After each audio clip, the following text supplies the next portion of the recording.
Hello and welcome back. So far in this section, we have seen how we can use NgRx Entity to perform CRUD operation on an entity like course. Now in this lecture, we are going to see some different configurations which we can specify for an entity adapter. So here, in order to perform CRUD operation, we have used some adapter methods like add one in order to add a new entity. In our case, we are adding a new course. Update one in order to update an entity. We are updating a course entity. Remove one in order to delete an entity, and set all in order to set all entities with a new list of entity. Now, where we have defined this course adapter, we have defined it in our courses state. So here we are defining this course adapter.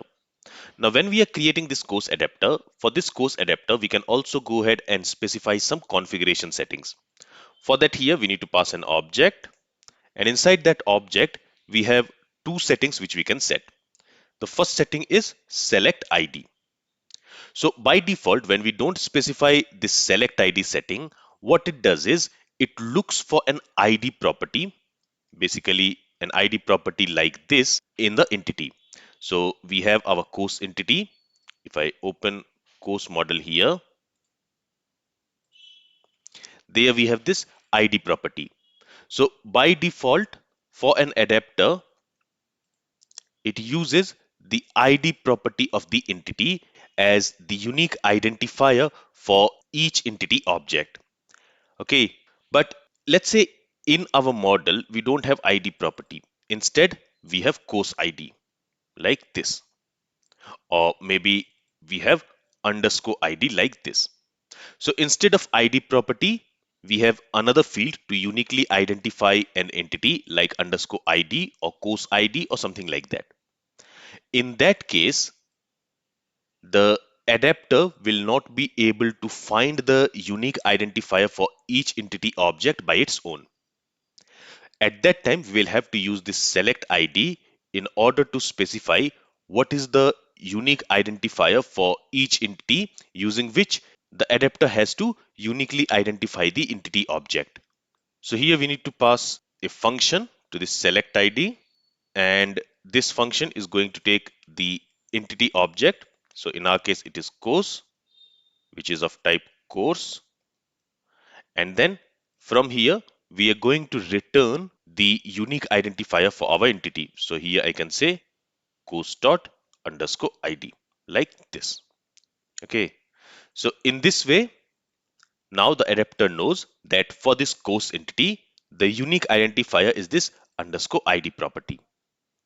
So this is one configuration which we can do when in our entity the unique identifier name is not ID. Instead, it is something else like course ID or underscore ID or course underscore ID, something like that. But here I'm going to keep it as ID and I'll save it. And here also I'm going to say course.id. I don't need to do this because by default, the ID property will be used as the unique identifier for the entity, but still I'm going to keep it for your reference. Then the second option which we can set, the second configuration which we can set for an adapter is the sortComparer. So using this sortComparer, we can specify how do we want to sort the entity.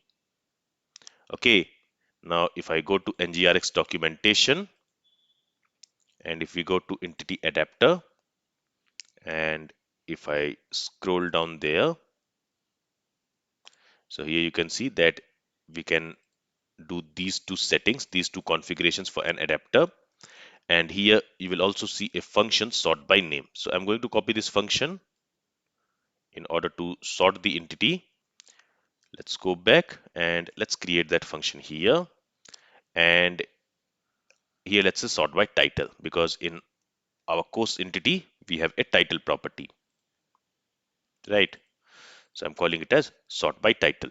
And here to this sort by title, we are going to pass two parameters, A and B. You can name these parameters anything, but both of these parameters should be of type course. So in my case, I'm working on course entity. So that's why I'm specifying the type here as course. Okay. And now when we want to sort in ascending order, then we have to compare the title of first course with title of second course. Okay, so in this way it will sort the courses in ascending order. Let me assign this to this sort comparer. So to this sort comparer also we need to assign a function, and to the select ID also we need to assign a function. And with this, if I save the changes and if we go back to our application, there you will see that now the course is sorted in ascending order, and it is sorted by course title. Now if I want to sort it in descending order, here I can compare the title of course B with course A, and now it should sort the courses in descending order. All right. So these are two configurations which we can do for entity adapter, and I hope both of these are clear. Now here you can also set this sort comparer to false. In that case, what will happen is there will be no sorting and the entities will be displayed in the order in which they have been inserted. So if I save the changes here and if I go back, now the courses are not sorted in any order. Instead, they are rendered in the order in which they have been created. But here I want to sort the courses by title. So I'm going to assign sort comparer with this sort by title function. All right, so this is all I wanted to cover in this lecture. If you have any questions from this lecture, then feel free to ask it. Thank you for listening and have a great day.